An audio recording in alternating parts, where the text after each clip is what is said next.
Good morning students. हम discuss कर रहे थे ग्रुप के बारे में, और ग्रुप के बारे में हमने जितनी भी थ्योरम थी, जितने भी एग्जाम्पल थे, लगभग जितने भी एग्जाम्पल एग्जाम्पल थे इम्पोर्टेंट थ्योरम के बारे में हमने डिस्कस कर लिया था। अब उसी से आगे जो नेक्स्ट जो चैप्टर यूनिट फर्स्ट में है परम्यूटेशन है। परम्यूटेशन इजी चैप्टर है।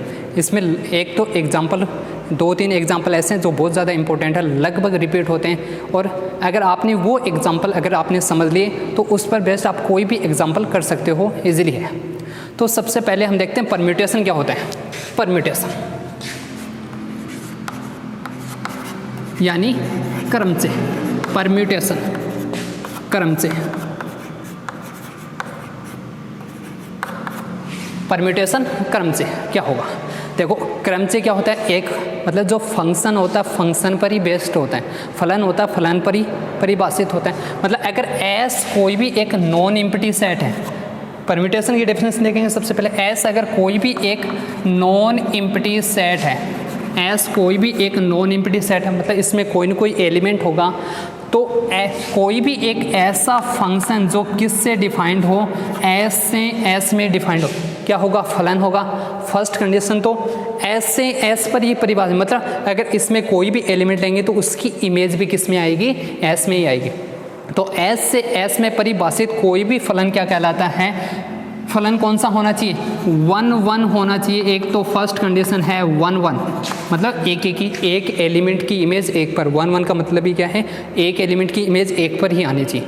दूसरा होना चाहिए 1-1 ऑन टू का मतलब क्या हो गया कि इस एस में इसकी इमेज किस में आ रही, एस में, तो एस में कोई भी एक ऐसा एलिमेंट नहीं बचना चाहिए जो इसके किसी न किसी एलिमेंट की इमेज नहीं हो, ये करने। वैसे अगर एस से एस में डिफाइंड है तो हमेशा अगर 1-1 होगा तो वो हमेशा क्या होगा, ऑन टू, क्योंकि दोनों सेट क्या हैं, इक्वल हैं। अगर डिफरेंट सेट होते हैं तब कंडीशन होती है, जैसे मान लीजिए मैंने एक तो सेट ले लिया ए, दूसरा सेट ले लिया मैंने कौन सा, बी ले लिया, इसमें एलिमेंट ले लिया 1 2 3 4, इसमें ले लिया 1 2 और एलिमेंट ले लिया 7 ले लिया, या ए बी सी मान लो, ए ले लिया, बी सी डी ले लिया, ई ले लिया, ये एलिमेंट। अब इसकी इमेज इस पर मान ली, इसकी इमेज इस पर, इसकी इमेज इस पर होगी, इसकी इमेज इस पर होगी।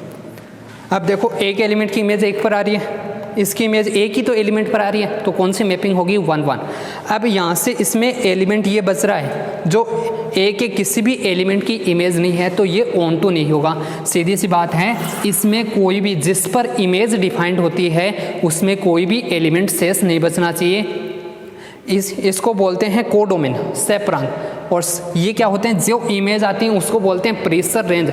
और सह प्रांत किसके इक्वल होना चाहिए, अगर ऑन टू है तो सह प्रांत किसके इक्वल होगा, रेंज के इक्वल होगा, प्रीसर के इक्वल होगा, वो ऑन टू होता है। तो आपको तो इतनी सी बात ध्यान रखनी, इसमें कोई भी एलिमेंट शेष नहीं बचना चाहिए।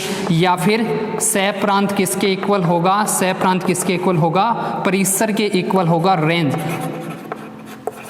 सह प्रांत यानी कोडोमेन, और ये किसके इक्वल आना चाहिए, प्रीसर के इक्वल आना चाहिए। तो वो क्या कहलाता है, वो फलन क्या होगा, अगर 1-1 हो, ऑन टू हो, तो ये तो ऑन टू है नहीं, इसका मतलब अब एस होगा। मान लीजिए दोनों सेट ही इक्वल हों तो हमेशा क्या होगा, एस कोई भी एक नॉन एम्प्टी सेट है, नॉन एम्प्टी फाइनाइट सेट हो रहेगा साथ, फाइनाइट,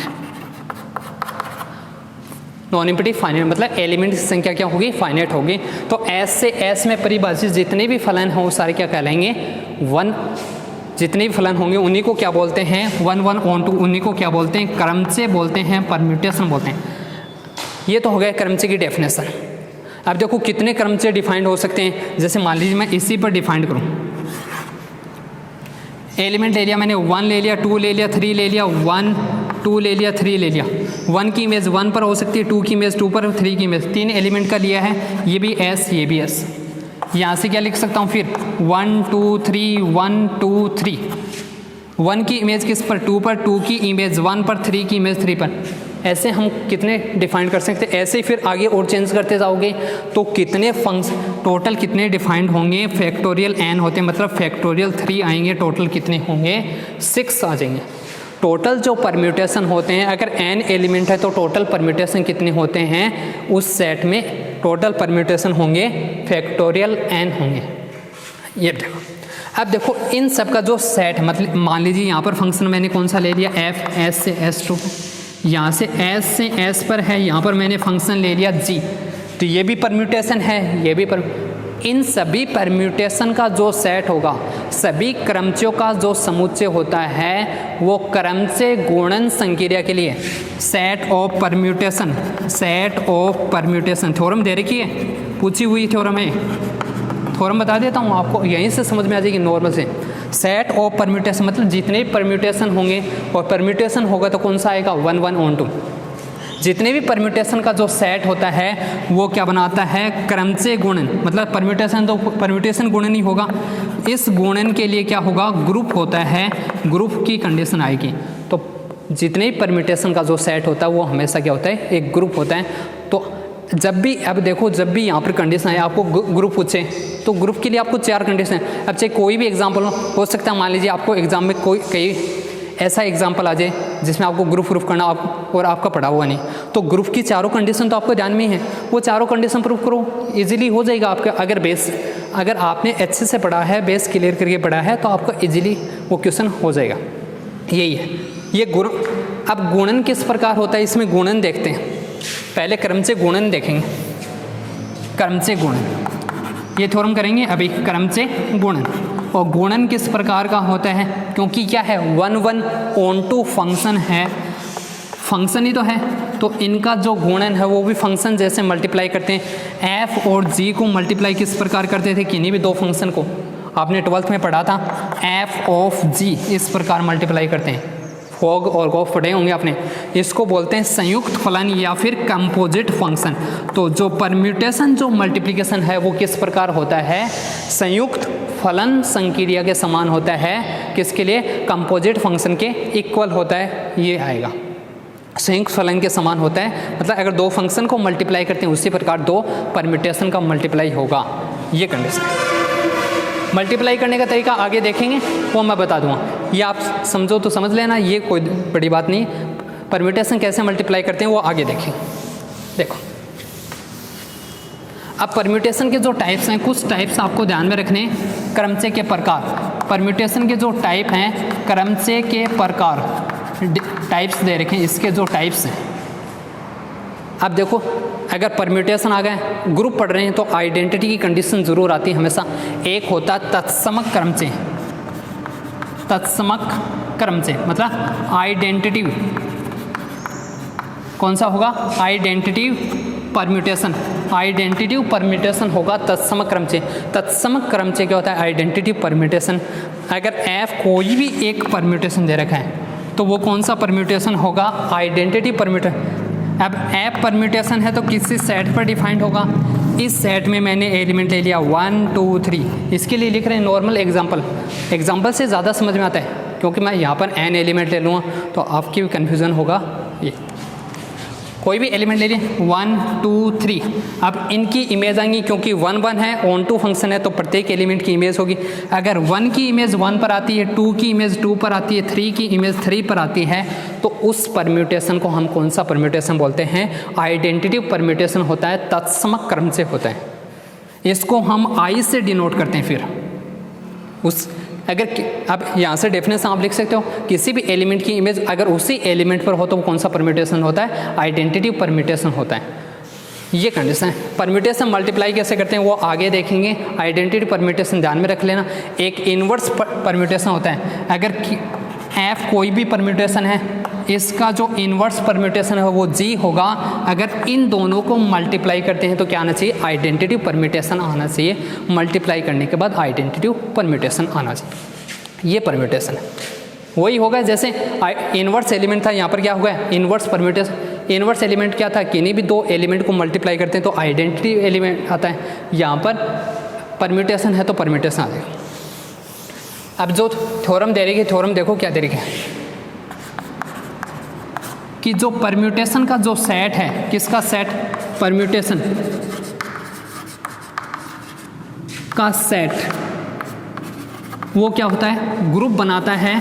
किसके लिए होगा, ग्रुप होगा किसके लिए, परम्यूटेशन मल्टीप्लिकेशन के लिए। परम्यूटेशन मल्टीप्लिकेशन के लिए ग्रुप होता है, क्रमचय गुणन के लिए मल्टीप्लिकेशन के लिए। परम्यूटेशन का जो सेट होता है, क्रमचयों का जो सेट होता है, अगर एस कोई भी एक सेट दे रखा है, थ्योरम क्या देगा, थ्योरम आप बुक से देख लेना, एस अगर कोई भी एक सेट दे रखा है जिसमें कितने एलिमेंट हो, n एलिमेंट हो, तो S से S पर डिफाइंड जितने भी परम्यूटेशन होंगे, परम्यूटेशन का सेट होगा, S से S पर डिफाइंड जितने परम्यूटेशन होंगे उन सभी का जो सेट होता है वो परम्यूटेशन मल्टीप्लिकेशन के लिए एक ग्रुप होता है। ठीक है, अब देखो क्या ले लिया, मैं यहाँ पर लिख देता हूँ, कोई भी सेट मान लीजिए, G मान लो, कुछ भी मान लो, R मान लो, जो भी आपको मानना है, A मान लो या फिर G मान लो। G कोई भी एक सेट ले लिया, किसका सेट है, परम्यूटेशन का सेट दे रखा है, तो परम्यूटेशन मैंने ले लिया ये F, मतलब इसमें परम्यूटेशन आएंगे F G H, और परम्यूटेशन किस प्रकार डिफाइंड होंगे, यहाँ पर सेट S है, F किससे डिफाइंड होगा, S से S पर क्या होगा 1 1 ऑन-टू फंक्शन, ये कंडीशन होगी। अगर 1 1 ऑन-टू फंक्शन है तो क्या हो जाएगा, परम्यूटेशन हो जाएगा, ये कंडीशन है। अब इसके लिए ग्रुप प्रूफ करना है, तो पहली कंडीशन क्या प्रूफ करते हैं, क्लोजर प्रॉपर्टी होती है, क्लोजर प्रॉपर्टी, और क्लोजर प्रॉपर्टी में दो एलिमेंट लेके चलते हैं, एक तो मैंने ले लिया किस में से, F ले लिया, एक G ले लिया, किस में से ले लिया, G में से, दोनों क्या होंगे, अगर G में से आ रहे हैं तो G किसका सेट है, परम्यूटेशन का सेट है, जहाँ F क्रमचय है, ये लिख लेना F इज परम्यूटेशन, ये लिख लेना F इज परम्यूटेशन, परम्यूटेशन, क्योंकि F परम्यूटेशन होगा तभी तो उन्हीं का तो सेट लिया है, किस पर डिफाइंड होगा, F S से S पर डिफाइंड होगा, इज परम्यूटेशन डिफाइंड होगा किस पर, S पर, ये लिख लेना आगे, वो आपकी कर, ठीक है। F और G मैंने किस में से ले लिए, तो ये दोनों ही क्या होंगे, ये दोनों ही क्या होंगे, फिर परम्यूटेशन होंगे, क्रमचय होंगे, ये दोनों ही क्या होंगे, क्रमचय, और क्रमचय की कंडीशन क्या होती है, 1 1 ऑन-टू फंक्शन होता है, तो यहाँ पर लिख देना आगे F और G दोनों ही क्या होंगे, 1 1 होगा, और दूसरा कौन सा आएगा, ऑन-टू आएगा, F और G दोनों क्या होंगे, 1 1 ऑन-टू फंक्शन हो, ठीक है, दोनों 1 1 ऑन-टू आ गए। अब 1 1 ऑन-टू हैं तो F यहाँ से लिखोगे F G, ये आएगा F G, ये भी क्या होगा 1 1, क्योंकि अगर दो फलन 1 1 ऑन-टू हैं तो दोनों को मल्टीप्लाई करते हैं तो वो भी क्या आता है, आगे लिख देना, चूँकि F और G दोनों 1 1 ऑन-टू फंक्शन है, तथा फंक्शन गुणन, फलन गुणन किसके समान होता है, संयुक्त फलन संक्रिया के समान।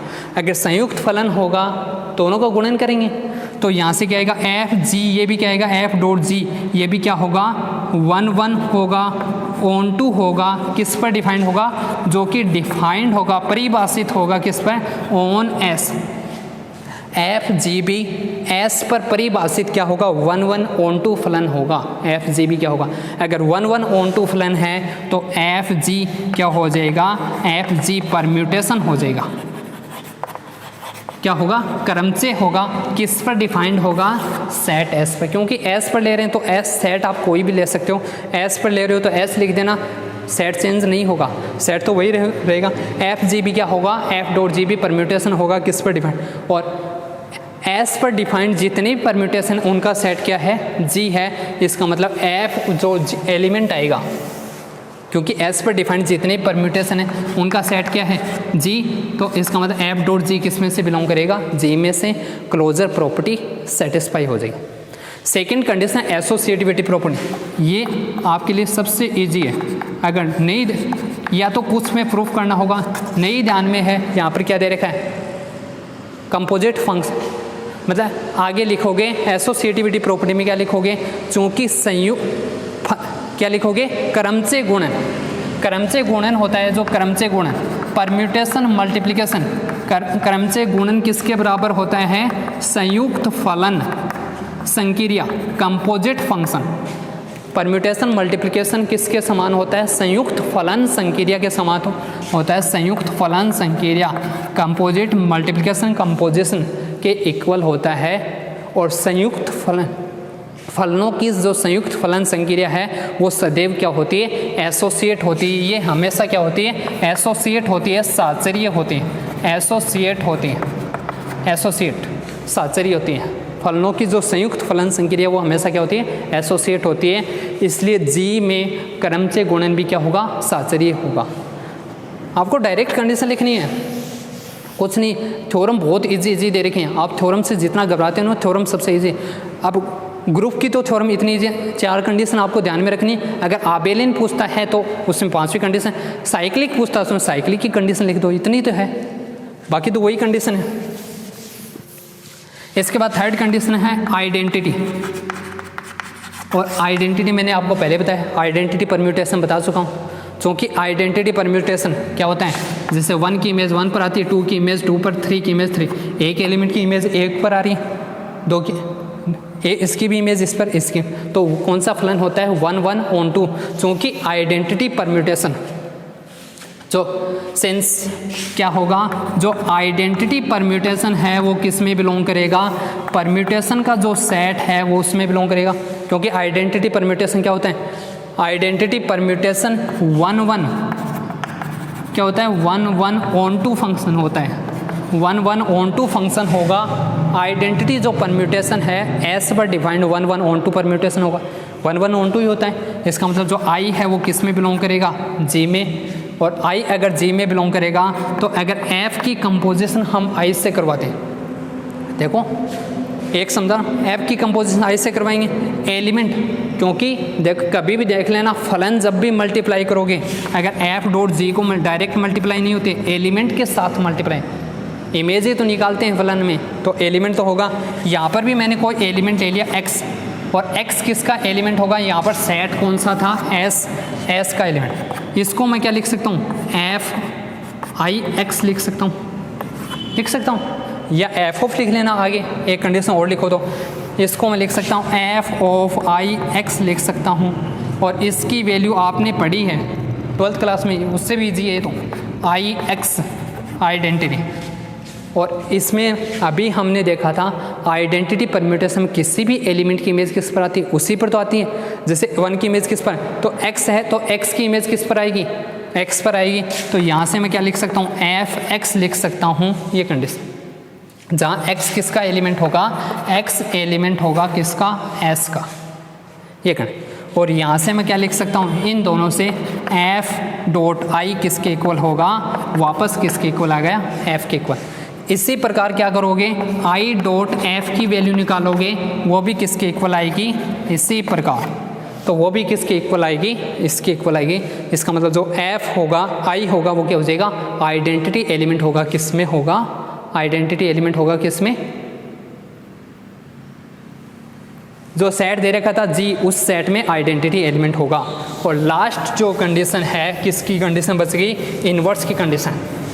देखो इनवर्स की कंडीशन लिखेंगे, इनवर्स, और इनवर्स की कंडीशन में हम क्या लिखेंगे, क्या दे रखा था, सेट एफ, हमने कोई भी एलिमेंट ले लिया जी का, इसका इनवर्स निकालेंगे। अगर एफ जी का एलिमेंट है तो एफ क्या होगा, परम्यूटेशन होगा, और परम्यूटेशन होगा तो क्या होगा, 1 1 होगा। बस ये कंडीशन लिखते जाना आपको, एफ जी में भी बिलोंग करे, इसका मतलब एफ परम्यूटेशन होगा। आगे लिख देना किस पर होगा, सेट एस पर होगा, सेट एस पर कौन सा होगा, 1 1 होगा, और कौन सा होगा, on 2 होगा। अब 1 1 on 2 है, इनवर्स निकालना है, तो इसका इनवर्स निकालो, एफ इनवर्स। अगर देखो इनवर्स जो फलन है वो तभी डिफाइंड होता है जब 1 1 on 2, इसका मतलब एफ इनवर्स भी क्या होगा, 1 1 होगा, और कौन सा होगा, on 2 होगा, 1 1 on 2 आएगा। एफ इनवर्स, अगर एफ 1 1 on 2 है तो एफ इनवर्स भी क्या होगा, 1 1 on 2, और 1 1 on 2 फलन क्या हो जाएगा, फिर एफ इनवर्स ये क्या हो जाएगा, परम्यूटेशन हो जाएगा। परम्यूटेशन होगा तो एफ इनवर्स किस में बिलोंग करेगा, जी में बिलोंग करेगा। कंडीशन आगे एफ से लेके चले थे एफ इनवर्स में। अब इन दोनों की कंपोजिशन करवाएंगे, अगर हम इन दोनों की, अगर f की संक्रिया कराओगे f इनवर्स से किसी भी एलिमेंट, तो हमेशा क्या आएगा, i आएगा, या f इनवर्स की कंपोजिशन कराओगे f से तो क्या आएगा, i। इसका मतलब f का इनवर्स कौन सा हो गया, f इनवर्स, जो कि किस में एग्जिस्ट कर रहा है, g में। तो ग्रुप की जितनी भी कंडीशन थी वो सारी सेटिस्फाई हो गए। यहाँ तक थ्योरम कंप्लीट। देखो नेक्स्ट देखा,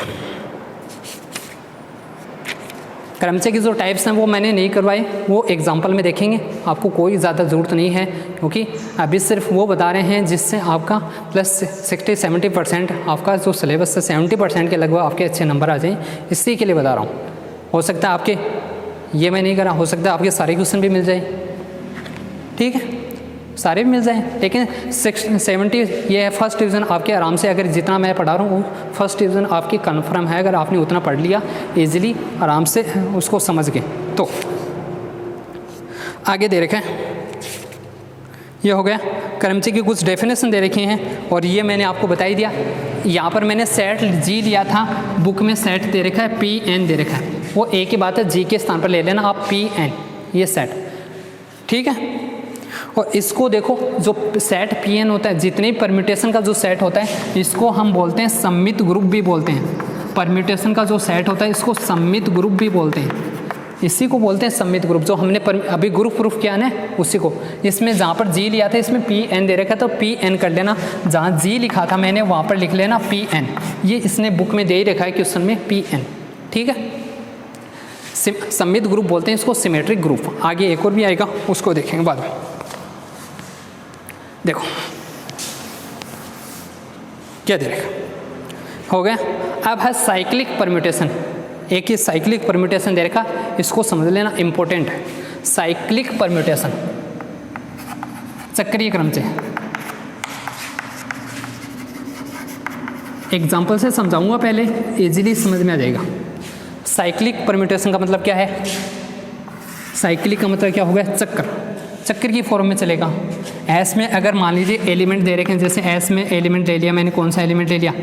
1 2 3 4 ये एलिमेंट ले लिया, या ABC मान लो, तो पहले 1 आ गया, कोई भी एलिमेंट आ सकता है, लेकिन आएगा किसकी फॉर्म में? चक्र की फॉर्म। 1 लिख दिया, 2 3 लिख दिया मैंने, और 4 लिख दिया।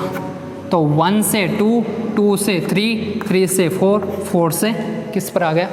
इसी को बोलते हैं साइक्लिक परम्यूटेशन। मतलब क्या होगा? साइक्लिक परम्यूटेशन 1 की इमेज किस पर आ रही है? 2 पर, 2 की इमेज 3 पर, 3 की इमेज 4 पर, और 4 की इमेज लास्ट में किस पर आ गई? वापस उसी एलिमेंट, जहाँ पर जिस एलिमेंट की इमेज वापस उसी पर आ जाती है, इसी को बोलते हैं साइक्लिक परम्यूटेशन। अब ये ज़रूरी नहीं कि यहाँ पर 1 से 2 ही आए, यहाँ पर ये भी हो सकता था, होगा, लेकिन साइक्लिक फॉर्म में ये भी हो सकता था। जैसे मान लीजिए यहाँ पर मैंने 1 लिखा, यहाँ पर 4 लिख दिया, फिर यहाँ पर 3 आ गया, यहाँ पर कौन सा एलिमेंट बच गया? 2 बच गया, ये भी हो सकता है। तब कंडीशन क्या आएगी? 1 की इमेज किस पर आएगी? 4 पर, 4 की इमेज किस पर आएगी? 3 पर, 3 की इमेज किस पर? सॉरी, हाँ यही आएगा, 3 की इमेज किस पर आएगी? 2 पर, और 2 की इमेज लास्ट में किस पर आ जाएगी? 1 पर। मतलब 1 से स्टार्ट हुआ तो 1 पर ही क्या होगा? खत्म होगा। इसी को बोलते हैं साइक्लिक परम्यूटेशन, चक्रीय क्रम। अब इसकी डेफिनेशन की फॉर्म में देखो लिखेंगे तो क्या आएगा? डेफिनेशन, क्योंकि थ्योरम में प्रूफ करेंगे तो कौन सी कंडीशन आएगी? एस नॉन एम्प्टी सेट, कितने एलिमेंट ले लिए? यहाँ पर हम n एलिमेंट लेके चलेंगे, इसमें जो एलिमेंट्स हैं वो हमने कितने ले लिए? n एलिमेंट्स ले लिए। टोटल एलिमेंट्स कितने इसमें? n एलिमेंट्स ले। अब देखो, अगर n एलिमेंट्स हैं, S कोई भी एक नॉन एम्प्टी सेट है, इसमें जो क्रम साइक्लिक परम्यूटेशन है। अब एलिमेंट्स हमने क्या मान लिए? जैसे n एलिमेंट मैंने ले लिए, S इक्वल कौन से ले लिए? x1 x2 x3 आ गया, xn, लास्ट में कितने एलिमेंट आ गए? n एलिमेंट हो गए। तो जो इस पर डिफाइंड S पर परिभाषित जो क्रमचे होगा, F क्या होगा? परम्यूटेशन, कोई भी क्रमचे परम्यूटेशन, और ये क्रमचे कौन सा क्रमचे होगा? साइक्लिक होगा। कौन सा आएगा? साइक्लिक। कौन सा परम्यूटेशन आएगा? साइक्लिक परम्यूटेशन होगा। मतलब ये जो क्रमचे है, F जो क्रमचे है, वो कौन सा परम्यूटेशन होगा? साइक्लिक होगा। और साइक्लिक कब होगा? जब कंडीशन आए कितने लंबाई का। अब इसमें लंबाई भी आती है, जैसे अगर चक्रीय क्रमचे में 4 एलिमेंट आते हैं तो 4 लंबाई होगी, 3 एलिमेंट आते हैं तो 3। तो मैं यहाँ पर लिख रहा हूँ एक बार, कितना? k लंबाई का। कितने लंबाई का? k लंबाई का। मतलब n में से हम कितने एलिमेंट लेंगे? सिर्फ k ही एलिमेंट लेंगे, k ही एलिमेंट इसमें साइक्लिक फॉर्म में है। तो क्या आएगा? f(x1) की इमेज किस पर आएगी? आगे वाले एलिमेंट पर जाएगी, मैंने बताया था। x1 की इमेज किस पर होगी? x2 पर। f(x2) की इमेज x2 की इमेज किस पर आएगी, x3 पर। कितने लंबाई का, k लंबाई का, ऐसे चलता जाएगा, लास्ट में आएगा k, f(x_k). इसकी इमेज किस पर आ जाएगी, लास्ट में वापस उसी एलिमेंट पर आएगी, कौन से पर, फर्स्ट वाले एलिमेंट पर। तो ये क्या कहलाएगा, साइकिल चक्र बन गया एक। x1 की image x2, x2, x3, x3, last में x आ गया, x की वापस किस पर, x1 पर। तो ये चक्कर बन गया। कितने लंबाई का चक्कर बना, k लंबाई का चक्कर बना है। इसी को बोलते हैं साइक्लिक परम्यूटेशन। इसके अलावा जितने भी एलिमेंट बच गए, इसमें से मान लीजिए मैंने यहाँ तक था k तक तो एलिमेंट क्या है, चक्करी फॉर्म। आगे जो एलिमेंट बच गए f क्या आएगा, x k, इसकी इमेज k तक तो ले लिए, k+1 आएगा। इनकी इमेज वापस किस पर आएगी, वापस इसी एलिमेंट पर आ गई। जो चक्कर के बाद में जो एलिमेंट बच जाते हैं उनकी इमेज उसी पर होती है, f(x), k1, k+1 से लेकर n तक। इनकी इमेज वापस किस पर आएगी, इसकी इमेज वापस उसी एलिमेंट पर आएगी। इसी को बोलते हैं साइक्लिक परम्यूटेशन। ठीक है, समझ में आ गया। इसमें जितने एलिमेंट हों वो उसकी क्या हो जाएगी, लंबाई हो जाएगी। या इसको हम इस फॉर्म में भी लिख सकते हैं, f था, f कौन सा था, साइक्लिक था। तो साइक्लिक परम्यूटेशन क्या लिख सकते हैं, कितने लंबाई का, k लंबाई का, कि f(x_i), जनरल फॉर्म बता, वैसे लिख लेना चाहिए, समझ में आना चाहिए। इसकी इमेज किस पर आएगी, i+1 पर आएगी। f(x_j), इसकी इमेज किस पर आएगी, xj पर आएगी। अब ये समझ में नहीं आया होगा। अब देखो x1 की इमेज किस पर थी, x2 पर। तो i की वैल्यू मैं यहाँ रख सकता हूँ 1, 2, 3, कहाँ तक रख सकता हूँ, कहाँ तक रख सकता हूँ, k-1 तक रख सकता हूँ उसको। ठीक है, k-1 तक ही रख सकता हूँ, पहले ये समझना। x1 की इमेज i के स्थान पर 1 रखो तो x2 पर, x2 की इमेज x3, x3 की इमेज x, यहाँ पर x k-1 रखा i की, तो किस पर आएगी, k पर। अब k की इमेज किस पर थी, k की इमेज k+1 पर थोड़ी थी, k की इमेज किस पर आ रही थी, k की इमेज आ रही थी किस पर, वापस x1 पर। और f(x_j), इसके अलावा जितने भी एलिमेंट बच गए उनकी इमेज किस पर थी, वापस उसी एलिमेंट पर। मतलब j की वैल्यू क्या नहीं हो सकती, j की वैल्यू 1, 2, 3 क्या नहीं हो सकती, k ये नहीं हो सकती। कहाँ तक नहीं हो सकती, 1, 2 आएगा, 3, ये वैल्यू इसकी नहीं हो सकती। तो ये साइक्लिक परम्यूटेशन। ठीक है, ये समझ में आ गया होगा। ये थोड़ा सा डेफिनेशन समझ, क्योंकि डेफिनेशन जब तक ये बातें समझ में नहीं आएंगी, थ्योरम प्रूफ करने का कोई लॉजिक नहीं है। थ्योरम प्रूफ नहीं होती ऐसे, डायरेक्टली मैं थ्योरम करवा देता, लेकिन कोई लॉजिक नहीं है फिर उसका। ओके, इससे आगे की जो नेक्स्ट थ्योरम है वो नेक्स्ट क्लास में डिस्कस करेंगे। तब तक के लिए सभी को धन्यवाद।